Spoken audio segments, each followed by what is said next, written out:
गुजरात के वडोदरा में आम आदमी पार्टी के कार्यकर्ताओं के इस्तीफे मामले बड़ी खबर सामने आई है। गुजरात में स्थानीय स्वराज के चुनाव के लिए कल आम आदमी पार्टी द्वारा उम्मीदवारों के नाम का ऐलान किया गया था, जिसके बाद वडोदरा में नाराज आम आदमी पार्टी के कार्यकर्ताओं ने इस्तीफे दे दिए थे, जिसमें वडोदरा आम आदमी पार्टी के अध्यक्ष अशोक ओझा का भी नाम शामिल था।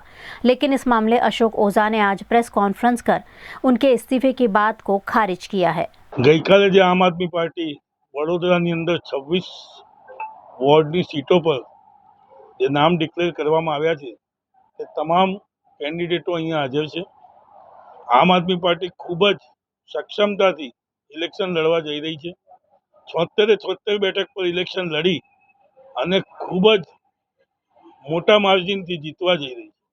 આજે અમારી જે 26 બેઠકો જાહેર થઈ છે તે સિવાય 29 તારીખે અમારી બીજી એક સ્કૂટીની છે અને બીજી કે ત્રીજી તારીખ સુધી કદાચ અમારું બીજું એક લિસ્ટ બી જાહેર થઈ જશે।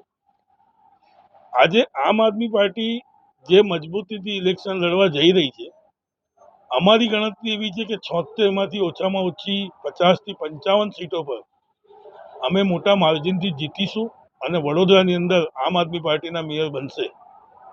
એ આશા સાથે અમે તમામ મહિલાઓ પુરુષ જે લોકો ખરેખર એક સક્ષમ અને જેમણે કામો કર્યા છે, જે આમ આદમી પાર્ટીમાં ખૂબ ઝાઝા સમયથી જોડાયેલા હોય અને આમ આદમી પાર્ટીએ પોતાની પૂરી ઈમાનદારીથી એમની સ્કૂટીની કરી અને તે લોકોને ટિકિટો આપી છે। કોઈ જ કાર્યકરોએ રાજીનામા નથી આપ્યા।